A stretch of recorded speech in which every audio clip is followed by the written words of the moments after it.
오늘 말씀해 보시면 하나님을 가까이 하라, 그리하면 너희를 가까이 하시리라 라고 얘기하고 있는 거예요. 이게 뭐냐면 관계의 전쟁이라는 거예요. 그러므로 영적 싸움은 어떤 그 기술과 요령이라기보다는 하나님과의 관계가 더 중요한 것입니다. 자, 그러면 이 마귀를 대처하는 중요 원리를 한번 정의를 해봅시다. 세 가지 영역에서의 이 전쟁이 이제 일어나고 대결이 일어나는 건데, 첫 번째는 세상, 두 번째는 육신, 그리고 마지막이 마귀, 이 세 가지 영역입니다. 그때 너희는 그 가운데 행하여 이 세상의 풍조를 따르고, 세상이죠, 공주의 권세 잡은 자를 따랐으니 마귀입니다. 우리 육체의 욕심을 따라 지내며 육체와 마음이 원하는 것을 하여, 육신이죠. 그러니까 영적 전쟁을 마귀와의 싸움이다 라고만 이해하면 안 되는 거예요. 세상과의 싸움도 있고 자기 육신과의 싸움도 있는 거예요. 그러므로 이 세 가지 영역에 있어서의 균형적인 그러한 그 관점을 가지고 이 대결에 응해야 되겠다. 자, 첫 번째, 우리가 이 세상에 대한 대처는 로마서 12장 2절에 보면 되겠어요. 너희는 이 세대를 본받지 말고 오직 마음을 새롭게 함으로 변화를 받아 하나님의 선하시고 기뻐하시고 온전한 뜻이 무엇인지 분별하도록 하라, 이 말씀이죠. 두 번째는 우리 육신이죠. 육신에 대한 제처는 우리 로마서 6장에서 볼 수가 있어요.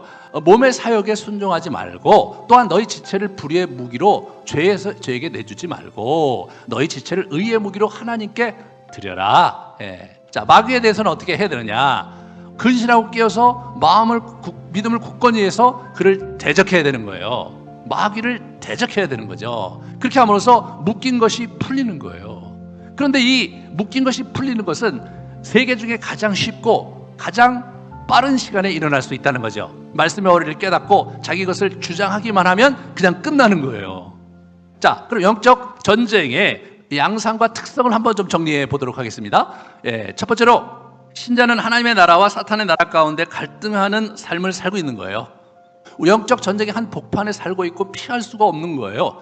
사단은 그렇지만 하나님과 대등하지 않고 피조물에 지나지 않아요. 그러므로 이 싸움은 예수 그리스도께서 이미 이겨놓은 싸움을 우리가 이겨내는 거거든요. 슬라이드를 보면서 전체 그림을 다시 한번 정리를 할게요. 하나님께서 저 위에 이렇게 성경적인 관점에서 하나님의 창조자로서의 영역은 거기 그대로 있죠. 그 다음에 그 다음 계층이 영들의 영역이에요. 이게, 그죠? 이 천사들, 특히 타락한 천사들도 피조물이거든요. 하나님 만드셨는데 그 밑에 있는 거예요. 하나님의 영역에 천사들은 못 가는 거예요. 피조물이니까.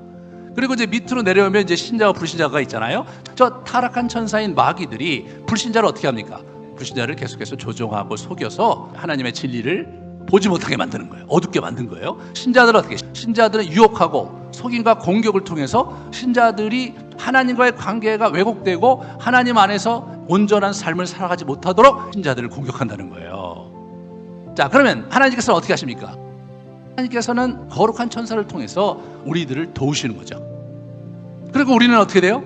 진리와 인도와 성령님의 도우심을 우리는 받는 거예요. 저 그림에서 재밌는 건 뭐냐면, 이 하나님께서 거룩한 천사를 통해서 우리를 섬기시는데 그 화살표는 일방 화살표예요. 그죠?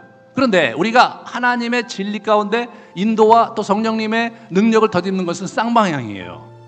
우리가 직접적으로 성령을 통해서 또 직접적으로 성령과 하나님을 만나고 교류할 수 있는 거예요. 자, 그러면 우리가 창세기에 어떻게 대응해야 되느냐? 예수님께서 이미 부활 승천하셔서 하나님 보좌 우편에 앉아 계신데, 신자들도 하나님과 함께 보좌 우편에 앉아 있는 거예요. 예수님과 함께 앉아 있거든요. 우리는 이미 우리의 미래에 예수 그리스도와 함께 있을 것이 지금 확보된 상태예요. 우리의 관점에서는 그렇지만 하나님의 관점에서부터 이미 완성이 된 거죠.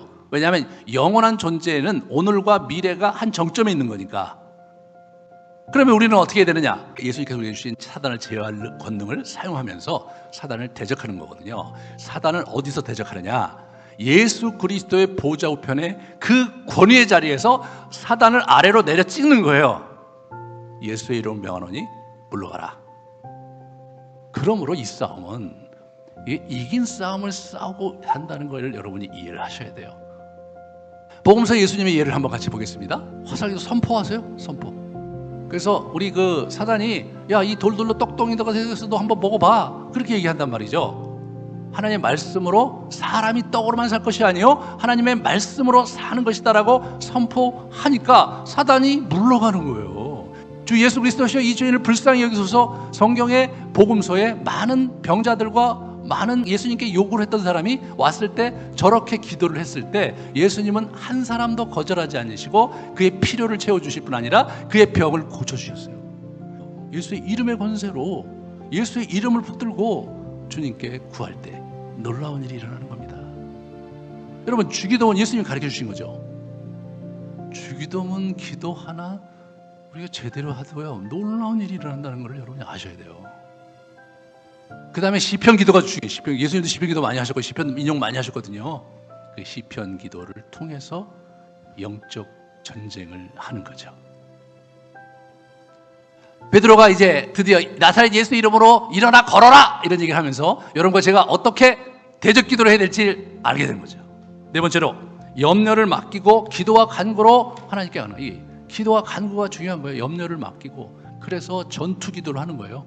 하나님의 능력을 선포하고 하나님의 진리를 붙잡고 하나님께 요구사항을 요구하고 악한 영에게는 명령하고 그렇게 하는 거예요. 이번 기회에 여러분들이 진짜로 영적 전쟁을 하셔서 단 하나의 진리라도 여러분으로 것으로 만들면 그 다음부터는 할만하실 거예요. 우리 같이 기도하는 시간을 갖겠습니다.